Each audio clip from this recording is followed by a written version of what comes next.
इस चैप्टर की शुरुआत में हम देखते हैं कि वो लड़की शॉक हो जाती है और चिल्लाते हुए जो फान से कहती है, आप मेरे बिस्तर पर आखिर क्या कर रहे हैं? मैं आपसे रिक्वेस्ट करती हूँ, अभी के अभी इस जगह से चले जाइए। हमारा हीरो झोफान रिलैक्स मूड में शांत आवाज में उस लड़की से कहता है, दीदी ये मत कहो कि तुम्हें कुछ नहीं पता। तुमने ही तो मुझे इस बिस्तर पर खींचा है, और अगर तुम मेरे ऊपर इस तरह बैठी रहोगी तो मैं जाऊंगा कैसे, बताओ। तब वो लड़की झोफान की बात सुनकर कहती है, ओह अच्छा अच्छा, अब मैं समझी। इसके बाद वो लड़की जैसे ही उठने जाती है, उसका पैर फिसल जाता है और वो दोबारा झोफान के ऊपर गिर जाती है और उन दोनों का किस हो जाता है।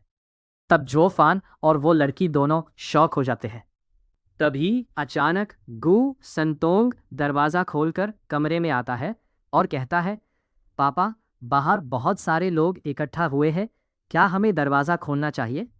ये बोलते बोलते वो झोफान और उस लड़की को इस हालत में देखकर शॉक हो जाता है। तभी गु संतोंग जल्दी से कमरे से बाहर निकलते हुए कहता है, ठीक है, मैं खुद ही जाकर देखता हूँ। इसके बाद वो लड़की झोफान से दूर हट जाती है।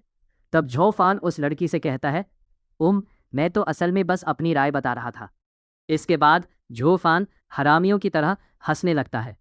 उन तब वो लड़की रोते हुए गुस्से से आग बबूला होकर चिल्लाती है और तलवार आगे करके झोफान से कहती है, वो मेरी जिंदगी का पहला किस था।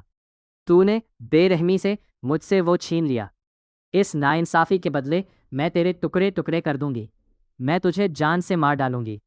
इसके बाद झोफान उस लड़की का यह रूप देखकर शॉक हो जाता है और उससे कहता है, अरे रुको रुको रुको, किसने किसकी चीज़ चुराई है भला? ये काम तुमने किया है, मैंने नहीं। तुम बहुत अच्छे से जानती हो कि मैं यहाँ बस लेटा हुआ था और कुछ नहीं किया। मिस, प्लीज़ थोड़ा लॉजिकली सोचिए। इसके अलावा मैंने ही तो आपकी जान बचाई है ना?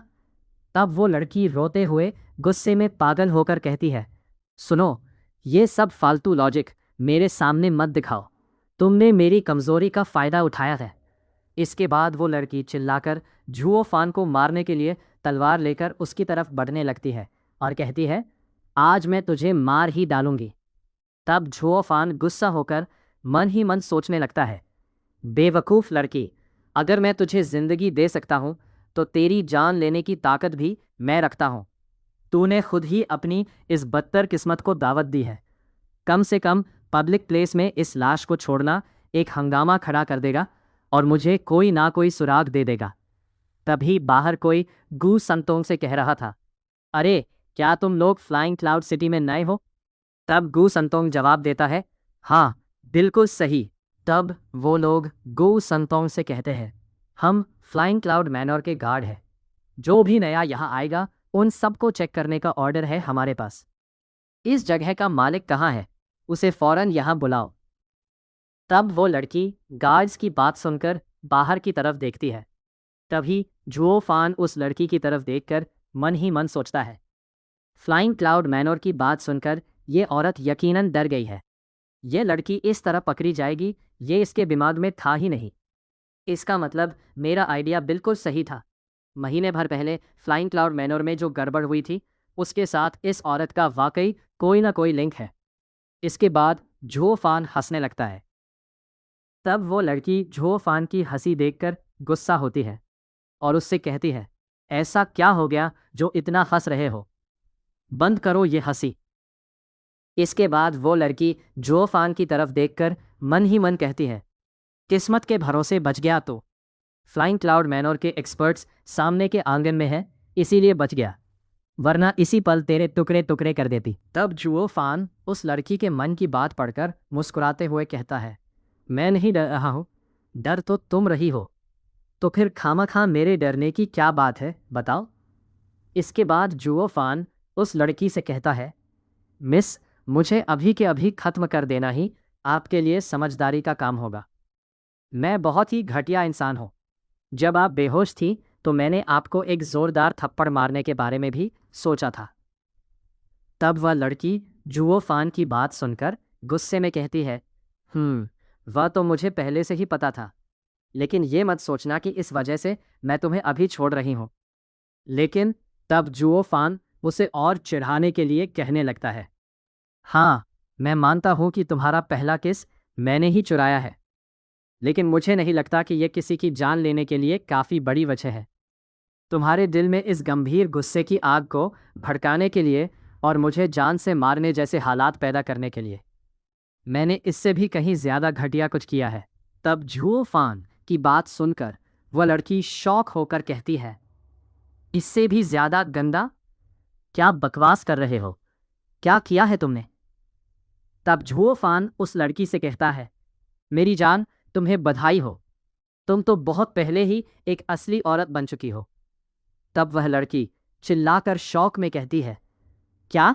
तुमने तुमने अभी अभी क्या कहा?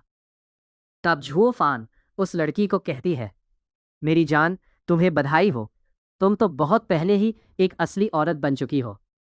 अच्छा, तो और साफ साफ कहता हो, मैंने तुम्हारी असमत वर्जिनिटी लूट ली है।